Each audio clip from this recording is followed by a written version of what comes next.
welcome to lesson 28 of Industrial Automation and Control course under the NPTEL program. Today we are going to look at a very interesting topic. In the last two lectures we have seen various hydraulic system components. In this lecture we will see how they can be joined together to form hydraulic circuits for various kinds of industrial applications. So that's going to be very interesting for me, at least, to tell you. So looking at the instructional objectives, after this lesson a student should be able to cite typical industrial actuation problems, some very common problems which occur in the case of industrial systems. So then in many cases energy is very expensive, so we never like to spend energy unnecessarily. So there are various kinds of energy saving schemes, especially hydraulic systems which are very high power systems, so saving energy is important. So we will see how we can save energy for such systems, and sometimes we will find that we need to create motions using hydraulic systems. So we need to adjust speeds, we need to adjust forces depending on the requirement of the load. So how to do them? And finally all these circuits will draw using specific hydraulic symbols. So we'll see in the course of this lesson how to interpret hydraulic symbols, how to understand what components are being used, and how to figure out how hydraulic circuits work from a circuit diagram. So we first come to our first circuit. What is that? In this circuit, it is called an unloading circuit. So there are, see the circuit, there are two pumps. Can you realize that this is actually a hydraulic pump, this is a hydraulic pump, this is also another hydraulic pump, and they are being driven by a common motor. So this is the prime mover, this is the prime mover, and these pumps are actually connected in parallel. This is where it is going to the load or the system. So the pump A flow is going this way, this is a check valve. So this way is free flow for the check valve, if you recall. This is flow of pump A and this is flow of pump B. They are getting joined here, and the total flow, that is flow of pump A plus pump B, is actually flowing onto the load. Now you see, we know that what is the hydraulic power requirement? Power requirement is force into flow rate, or rather pressure into flow rate, which is equal to force into speed. So if the load force, and finally we must realize that the power comes from the prime mover, and the prime mover is designed to handle a certain amount of power. So if at a certain point of time the force requirement in the load goes up, then just to be able to, so that the power requirement does not go out of the prime mover's capabilities, so we need to reduce flow rate, right. So for heavy loads we generally move them slowly, and light loads we can move them fast, right. So what happens if suddenly the force requirement in the system goes up?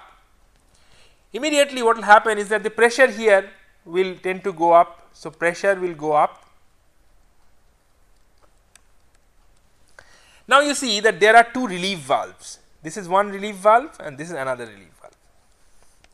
Now if we have decided that if the pressure goes up beyond this setting, remember that we are talking about hydrostatic pumps or positive displacement pumps generally. So as long as the speed is the same, the volume being delivered is the same, and the power requirement is directly proportional to the pressure.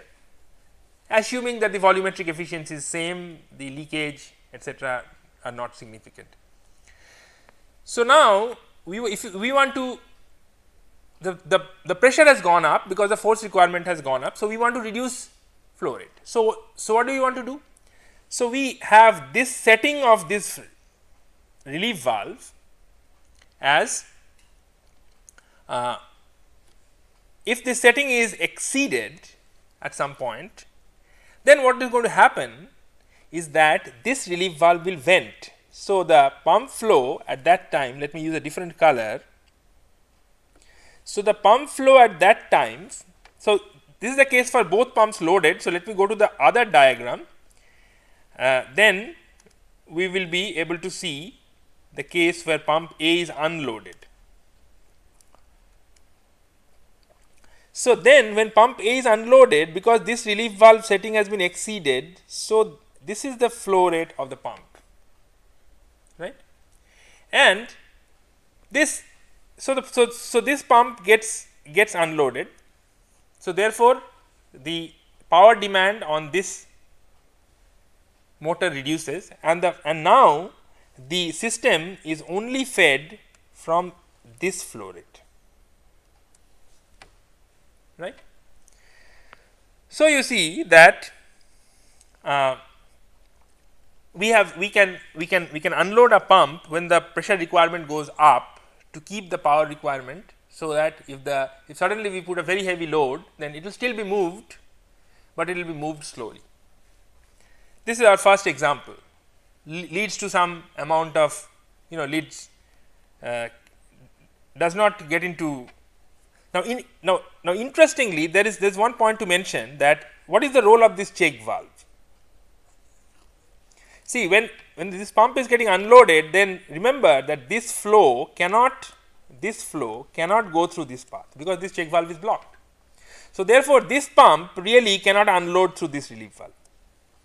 So, this pump will continue to deliver until the setting of this relief valve is also exceeded. You see, all pumps have overload protection using relief valves. So, if for some reason you have put such a heavy load which cannot be even handled by one pump, in that case this relief valve will vent and the load will of course stop and the fluid will flow like this, but the motor will be protected from overloading.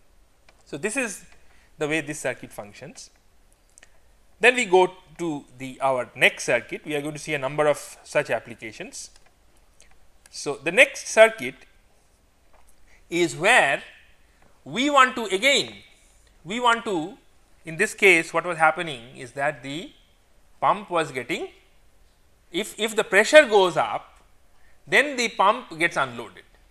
But now we want a different thing, we want to select the pressure with which we want to drive the load. So, what happens is here. So, we have three modes of the system. In the first mode, the system will vent, that is the pump will be directly connected to tank, no fluid, no flow. Second is it will be operated at a low working pressure. Thirdly, it will be working at a high working pressure. So, there are three modes and we want to select the modes. So, that happens like this.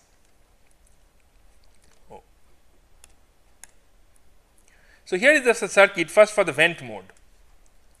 So, in the vent mode, what is happening? Look at this circuit. So, what components do we have? We have the tank and the reservoir here, we have the pump, we have the motor, we have a relief valve, and this is where it goes to the system. Now, the pressure limits, the pressure up to which the system can occur will obviously be selected by this relief valve, and this relief valve actually this is a pilot operated relief valve. So, in this valve, at what is the setting of the relief valve, that depends on the pilot pressure. We have seen such valves before. Now, so actually what we are going to do is, so let us see what happens. So, how is the pilot pressure determined? So, let us look at the pilot circuit. So, this is the pilot line dashed. So, when there are this is a directional valve, right. it is a solenoid operated valve, you can see that from the symbol, and there are two springs. So, when both solenoids are off, then it is spring centered. So, both the springs will push and it will keep it at the center. What is the position at the center? At the center, it is the pump port is directly connected to the tank port. So, if A and B neither of them are energized, then this directional valve is at the center, and therefore, the vent port of this relief valve C is actually connected directly through the central position of the directional valve to the tank. So, actually there is no pilot pressure, the pilot pressure is actually a tank pressure, and therefore, this pressure is very low. So, directly the pump vents and no fluid goes to the system. So, this is the operation in the venting mode. Now, what happened in the other modes? So, let us go to the other modes. So, in the medium pressure mode, what is happening is the following. So, in the medium pressure mode, we have energized solenoid A. So, when we have energized solenoid A, we will assume that this position of the valve is active. So, now the pump port is connected like this, through this, to this and this. So, now what is the pilot pressure? The pilot pressure is actually determined by the setting of this valve E. So, whenever the pressure will exceed the setting of this valve E, the vent port will open. Therefore, the system pressure gets limited by the setting of E. Setting of C itself has a setting, its own setting, which is not its, it is also a relief valve. So, it has a, this is a remote pilot, but it has its own setting. So, that setting is actually higher than the setting of E. So, in that case, what is happening? So, in this case, the setting of the system pressure is actually limited by the setting of E, and E being the lower one of E and C. So, therefore, we have a medium, the limiting pressure is now medium. So, now we go to the, we go to the next one, which is the high pressure mode. So, what is happening in the high pressure mode? In the high pressure mode, we are now in this position. So, in this position, what is happening? First, see that this port is actually plugged. This is plugged, means that it is sealed. So, therefore, the pilot pressure can go up to any level, theoretically speaking, it can go to very high level. So, the operation of, so now the operation of this valve is not limited by the pilot pressure, because the pilot is connected to a plugged port. So, the pilot does not vent the valve. So, now it is operated by its own setting. So, now in this system pressure gets limited by the setting of the valve C itself, and since the setting of the valve C is higher than that of E, so we can limit the system pressure to a higher level. So, you see that we are able to achieve this by either energizing A or energizing B or energizing none. So, we can select the system operating pressure mode. This is our second example. So, in the third example, we have a very common circuit, which is a reciprocating circuit. Hydraulic circuits are often required to execute cyclic motion. That is, suppose you have a cylinder, it will extend, it will push the load and it will come back, right. So, suppose some conveyor belt has brought some item. So, there may be a hydraulic arm which will push the item into the bin and then retract. So, there are now various cases. In some cases, the pushing forward is under a load, the pushing backward is free. So, there are various cases that arise, and we will see some of these, because this extension retraction reciprocating movement is a very common thing in hydraulic circuits. So, we first look at a reciprocating circuit, and in particular we look at the extension stroke first. So, here is the circuit. So, what is happening here? Very simple, again always start from the pump. So, here is the pump, the filter, this is the drain line, this is the relief valve, which is typically used for overload protection of the pump. Now, in this case, see, look at this valve. This valve has, first of all, try to interpret the symbol. The symbol has it has a solenoid, plus it has a hydraulic pilot. So, actually it's probably this direction valve is actually a very big valve. So, therefore, it is not operated only by a solenoid. The previous valve was being operated only by a solenoid. In this case, we are having a solenoid which is operating a hydraulic pilot, which is again in turn operating this big directional valve, right. And we have, in this case, we have only one this thing, only one solenoid, and the other side is. So, if you switch off the solenoid, it will come to. So, it has only two positions. If the solenoid is off, it goes to the right hand position. If the solenoid is on, it goes to the left hand position. So, now we are at the left hand position when the solenoid is on. So, the pump flow goes like this, like this, like this, and enters what is known as the cap end or the head end of the cylinder, pushes it towards left. At the same time, look at this line. This line is plugged here. So, there is nothing. This valve is a cam operated valve. So, unless the cam is when the cam is operated, it is supposed to be in the left position. When the cam is not operated, it is supposed to be in the right position. So, currently it is in the right position. So, this side is off. This side is off means the relief valve port is plugged. So, therefore, the full pressure is actually applied to the load. The pilot port is plugged and this cylinder is moving this way, right. So, this is the extension stroke. What happens in the next stroke? In the next stroke, now we have a retraction stroke. So, what happens is when it reaches the end, it operates this limit switch at the end, at the extreme end of the extension stroke. That limit switch is actually connected to this solenoid in such a way that immediately when the limit switch is made or switched on, this solenoid is put off. So, when the solenoid is put off, this directional valve assumes the right position. So, what is happening in the right position? In the right position, the pump flow goes like this. So, now you see what is the matter here.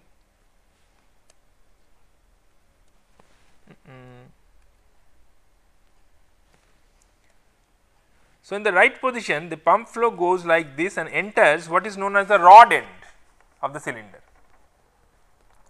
So, now the cylinder moves towards the right. Note that the cam is still not operated. So, therefore, this is still plugged and this is also still plugged and the full pressure is being applied to the cylinder, all right. So, the next case. In the next case, a very interesting thing happens at the end of the retraction stroke. That is something special about this circuit. So, at the end of the retraction stroke, when it comes fully to right, this rod is designed in such a manner that it pushes the cam. So, when it pushes the cam, this valve now connects in the top position, as we said. So, in the top position, what is happening? In the top position, this is the pump and this is the tank. So, you see that this point is very close to tank pressure. So, now the pilot port of this relief valve is actually connected. This is free flow direction of the check valve, goes through this and comes to this point. So, the position, so the pilot port pressure which is being applied is very close to this, which is in turn very close to this. So, the pilot port is now connected nearly to tank, which means that this relief valve will now vent. So, at the end of the retraction cycle, the tank directly vents, and rather the pump directly vents to tank. So, the power required by the tank by the pump is very low. So, at the end of the retraction cycle, while it is waiting, this pump does not unnecessarily spend power. So, it vents automatically. This circuit is made in such a manner. Next, what happens? How do you start a new cycle? So, you start a new cycle like this.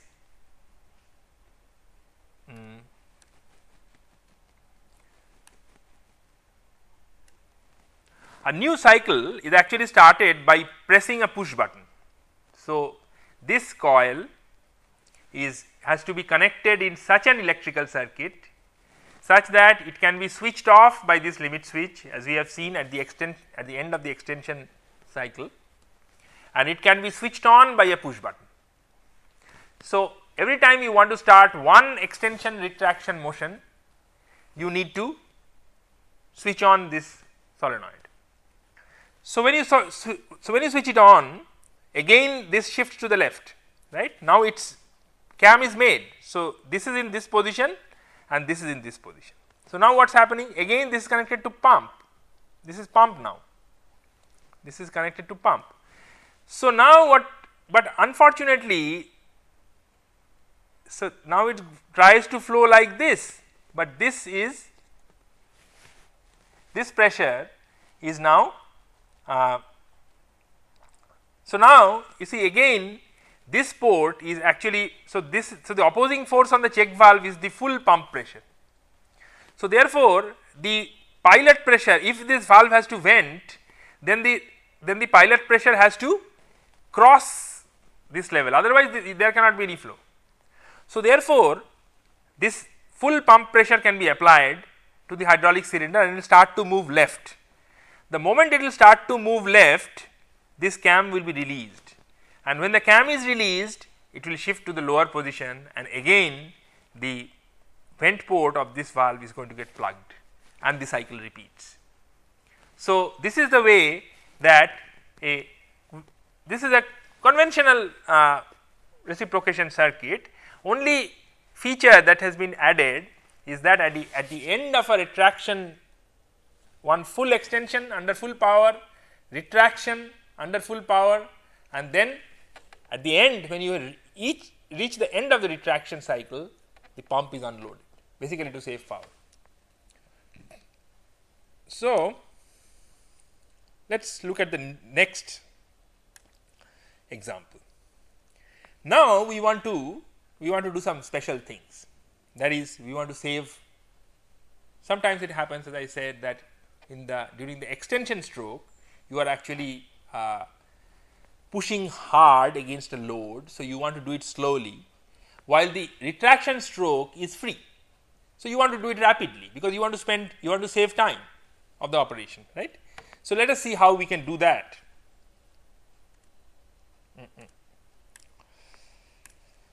Yep.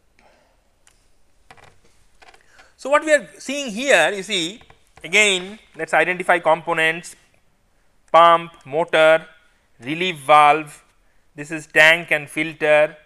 This is a 3-position, solenoid, electrical solenoid actuated, spring loaded valve. Okay. So, and this is a flow control valve.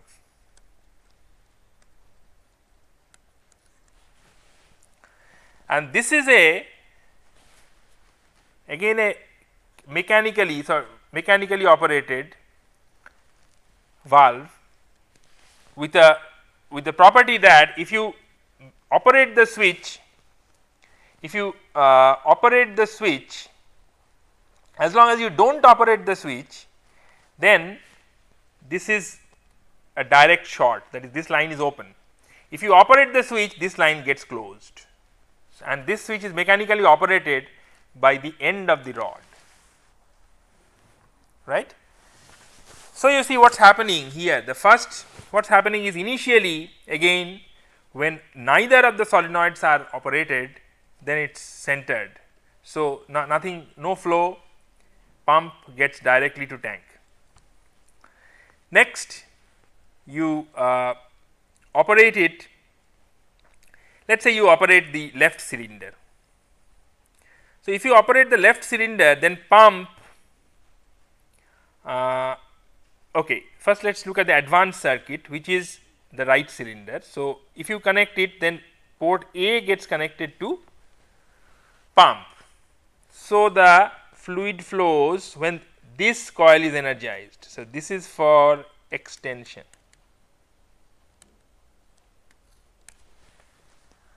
and this is for retraction.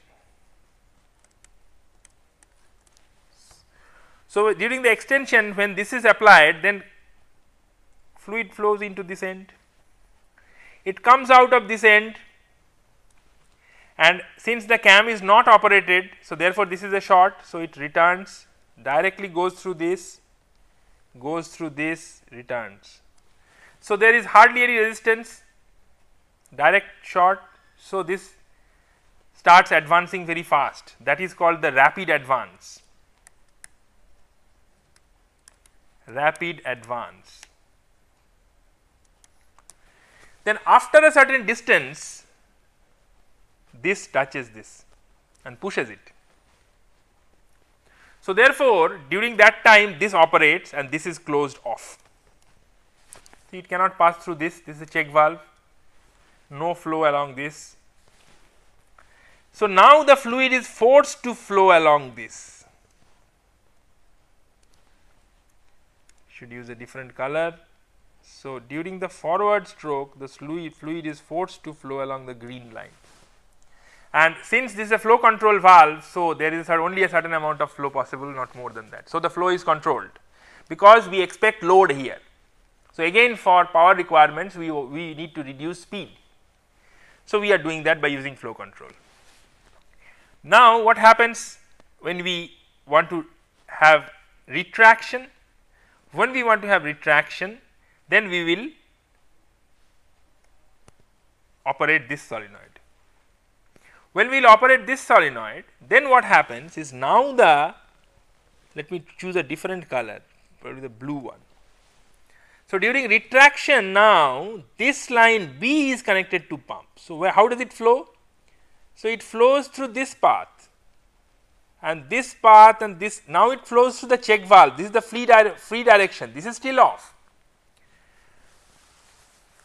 This is still made, which means that this line is off, but that does not matter because this side check valve is free flow. So, it goes through this and it enters the rod end.